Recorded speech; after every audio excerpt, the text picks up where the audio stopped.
Hello friends, today our topic is calendar. Okay, so what is the basic concept of calendar? Calendar లో ఏముంటాయి, so ఏం find out చేయాలి అన్న దాని గురించి డిస్కస్ చేద్దాం. సో క్యాలెండర్లో టోటల్గా క్యాలెండర్ మొత్తంలో total depends on odd days. అసలు ఆడ్ డేస్ అంటే ఏంటి, ఆ కాన్సెప్ట్ ఫైండ్ అవుట్ చేయాలి. దాంతోపాటు if today is Tuesday, after 120 days what will be the day, లేదు అంటే before 120 days what is the day. Next ఇంకొకటి ఏంటంటే 1947 ఆగస్ట్ 15th ఏ రోజు వచ్చింది, ఈ రోజు డేట్ ఏమై ఉంటుంది, 2025 ఏప్రిల్ ఆర్ మే, ఏదైనా ఒక డేట్ తీసుకుంటే మే 1st will be the what date. So ఇలాంటివన్నీ కూడా క్యాలెండర్ టాపిక్లో డిస్కస్ చేస్తాము. అసలు కాన్సెప్ట్ ఏందో చూద్దాం. ఫస్ట్ క్యాలెండర్ టాపిక్ టోటల్గా మనకు డిపెండ్ అయ్యేది odd days. The method of solving calendar questions is solved by using odd days concept. అసలు ఆడ్ డేస్ అంటే ఏంటి అంటే, how to find the number of odd days. Odd days అంటే the total number of days for a specific period of time is divided by 7. ఏదైనా ఒక number of days ఇచ్చినప్పుడు we need to divided by 7. ఒక 25 days ఉంది అంటే దాంట్లో add days ఎన్ని అంటే we need to divided by 7. 7 ఎందుకు డివైడ్ చేయాలి అంటే 1 week equal to 7 days. 1 week equal to 7 days. ఈరోజు ఫ్రైడే అయితే నెక్స్ట్ వీక్ కూడా మళ్ళీ మనకు ఫ్రైడే వస్తుంది. ఈరోజు ట్యూస్డే అయితే 1 వీక్లో మళ్ళీ మనకు ట్యూస్డే వస్తుంది. కాబట్టి 1 వీక్ ఈక్వల్ టు 7 డేస్ కాబట్టి సో ద రిమైండర్ మనం ఏం ఫైండ్ అవుట్ చేయాలి అంటే రిమైండర్ ఫైండ్ అవుట్ చేయాలి. Obtained in such a case is termed as odd days. ఇప్పుడు 25 డేస్లో ఆడ్ డేస్ ఎన్ని అంటే we need to divide 25 by 7. So quotient మనకు అవసరం లేదు, రిమైండర్ మాత్రమే ఫైండ్ అవుట్ చేయాలి. 7 3s 21, remainder will be equal to 4. అంటే 3 వీక్స్ అయిపోయినాయి.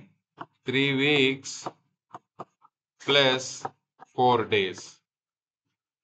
అంటే ఈరోజు ఒకవేళ ట్యూస్డే అయితే 3 వీక్స్ ఆఫ్ టైం అయిపోయింది. నెక్స్ట్ ఎక్స్ట్రా ఎంత యాడ్ చేయాలి అంటే ఆ ట్యూస్డేకి 4 డేస్ యాడ్ చేస్తే నెక్స్ట్ ఏం వస్తుంది అని. Next 42 days. 42 days. How many odd days in 42 days అంటే 42 by 7 will be equal to remainder will be 0. 42 7 6 of 42, remainder will be equal to 0. Next 111. How many odd days in 111 will be equal to 7 1s are 7, remainder will be equal to 41. 7 5s are 35, remainder will be equal to 6. So the answer will be equal to 6 odd days. ఎలాంటి question ఇచ్చినా, ఎలాంటి number of odd days ఇచ్చినా we need to divide it by 7. ఎందుకు అంటే 1 week equal to 7 odd days కాబట్టి. Ordinary year, leap year. Ordinary year అంటే మనకు వచ్చేసి 365 డేస్ ఉంటాయి. ఆ 365 డేస్లో 52 weeks plus 1 extra day.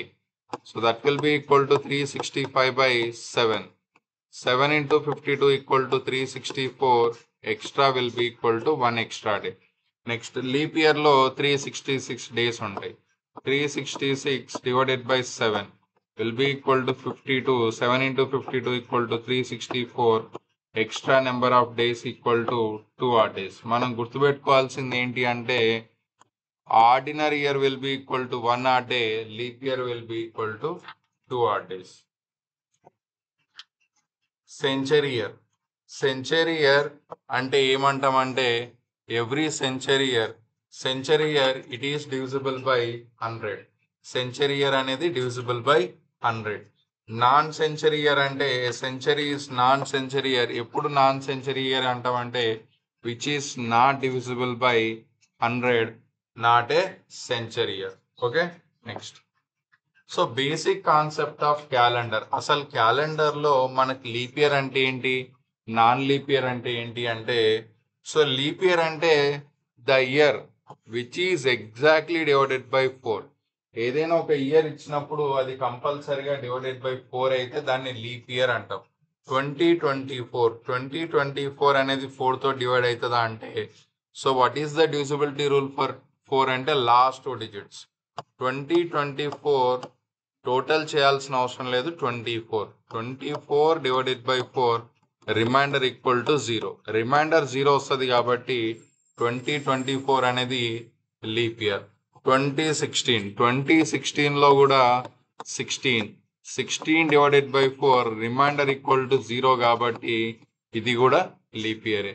1992లో last 2 digits వచ్చేసి 92 ఈజ్ ఆల్సో మల్టిపుల్ ఆఫ్ 4 కాబట్టి అది కూడా leap year. The year which is not divisible by 4. So leap year అంటే divisible by 4, not divisible by 4 అంటే it is a ordinary year.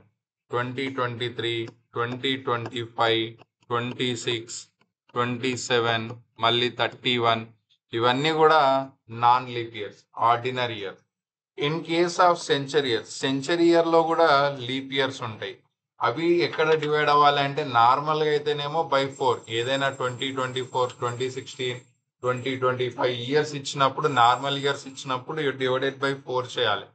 అలా కాకుండా century years ఇచ్చినప్పుడు కంపల్సరీగా మనము డివిజిబుల్ బై 400 చేయాలి. కంపల్సరీగా డివిజిబుల్ బై 400 చేస్తేనే వాటినే మనం లీప్ ఇయర్ అంటాం. 2000 ఈజ్ ఎ లీప్ ఇయర్, 1600 కూడా leap year. So normal year is divisible by 4, then it is called leap year. Century year అంటే compulsory it has to be divisible by 400. The year 2004 and 2008. 2004, 2008 are leap year. ఎందుకంటే which is divisible by 4 ఉంది కాబట్టి. The year 1900 was not a leap year. ఎందుకు not a leap year అంటే 1900 is a century year. ఇది century year అవుతుంది, but ఇది non leap year. ఎందుకు అంటే which is divisible by 100 but it is not divisible by 400. ఇంకొకటి the year 2000 was a leap year. ఎందుకంటే it is divisible by 100. ఇది divisible by 100 అయినా కూడా it is exactly divisible by 400. Leap year, century year leap year అవ్వాలి అంటే కంపల్సరీగా it has to be divisible by 400 అయితేనే దాన్ని లీప్ ఇయర్ అంటాం. ద ఇయర్ 2100 ఇది కూడా నాన్ లీప్ ఇయర్. ఎందుకు అంటే ఇది కూడా 400 తోటి డివైడ్ అవ్వదు. అలాంటప్పుడు 2100 is not a leap year. ఓకేనా, next. Counting odd days. So total calendar depends on odd days కాబట్టి అసలు ఆడ్ డేస్ అంటే ఏంటి, ఎక్కడెక్కడ మనకు ఆడ్ డేస్ ఉన్నాయో చూడాలి. So ordinary year will be equal to 365 days. So already discuss చేసాం మనము. 52 weeks plus 1 day. Hence number of odd days in one ordinary year will be equal to 1. So leap year equal to 52 weeks plus 2 days. So odd days will be equal to 2 odd days.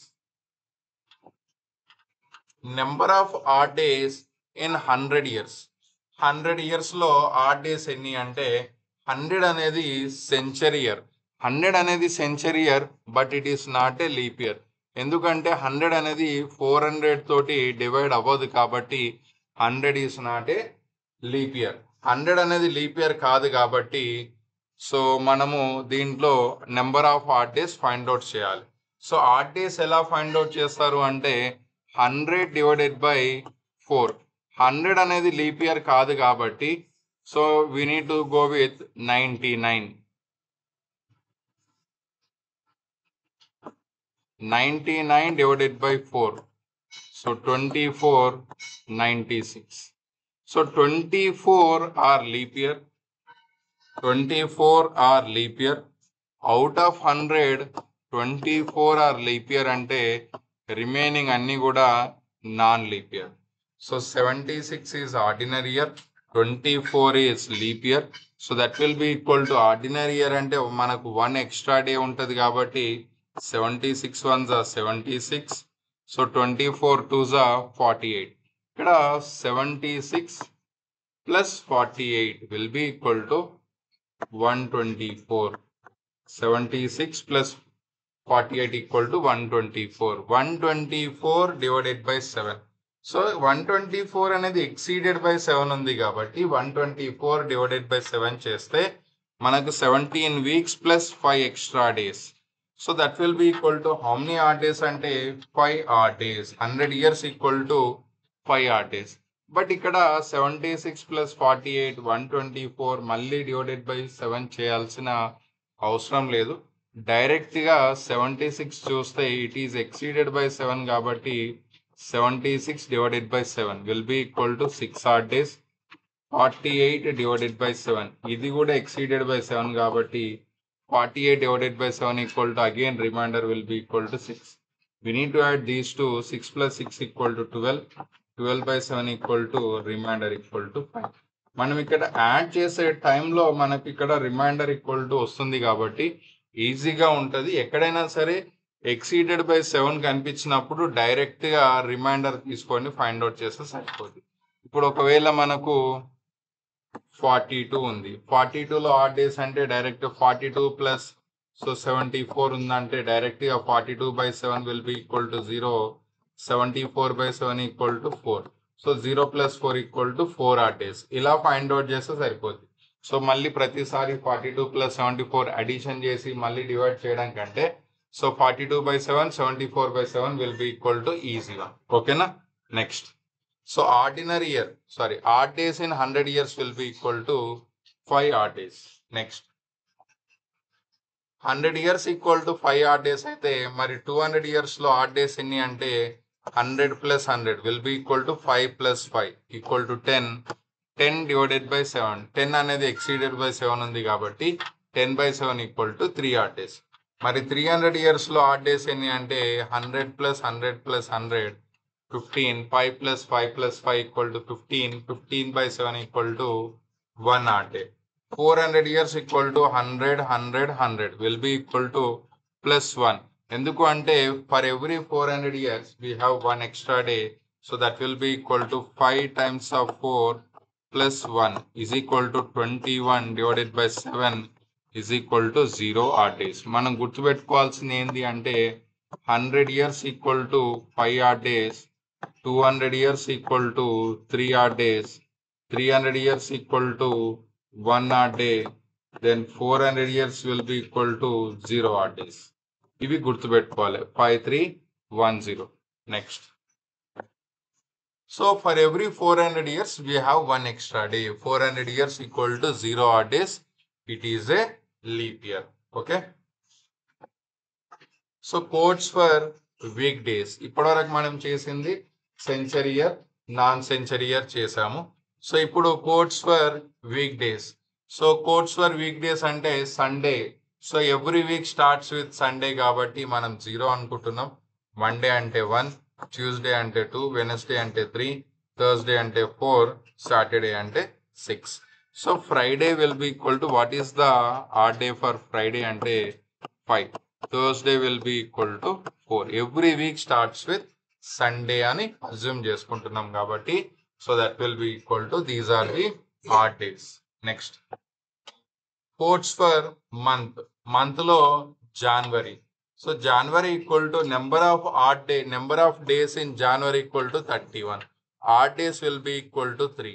February will be equal to 28 or 29. So number of odd days will be equal to 0 or 1. So 28 అంటే normal regular year. 29 అంటే leap year. 28 by 7 remainder equal to 0. 29 by 7 remainder equal to 1. So అదే అనమాట. మార్చ్లో how many days అంటే 31. Odd days will be equal to 3. అదే ఆగస్ట్లో how many days అంటే 31. Odd days will be equal to 3. డిసెంబర్లో again 31 days. Odd days will be equal to 3. నవంబర్లో odd days will be equal to 30. నవంబర్లో number of days equal to 30. Odd days will be equal to 2. So again June will be equal to 30 days. Number of odd days will be equal to 2. ఇలా గుర్తుపెట్టుకోవాలి. మనకు తెలిసిందే కాబట్టి so ఇప్పుడు సెప్టెంబర్లో number of days ఎన్ని అంటే 30. So number of odd days ఎన్ని అంటే 30 by 7. Remainder equal to 2. అలా కాకుండా నెక్స్ట్ అక్టోబర్లో నెంబర్ ఆఫ్ ఆడ్ డేస్ ఎన్ని అంటే 31/7. Remainder will be equal to 3. ఇలా గుర్తుపెట్టుకున్నా సరిపోతుంది. సో ఇప్పుడు ఆడ్ డేస్ అంటే ఇలా గుర్తుపెట్టుకోవాలి. ఇవన్నీ కూడా కోడ్స్ ఫర్ వీక్ డేస్ అంటే every week starts with Sunday కాబట్టి 0. So for every 400 years we are having 1 leap year కాబట్టి 100 years equal to 5 odd days, 200 equal to 3 odd days. So ఇదంతా కూడా మనకు బేసిక్స్ ఆఫ్ క్యాలెండర్ అన్నమాట. ఓకేనా? ఆడ్ డేస్ ఎలా find out చేయాలి, ఆడ్ డేస్ ఎన్ని ఉంటాయి అంటే ఇలా ఫైండ్ అవుట్ చేయాలి.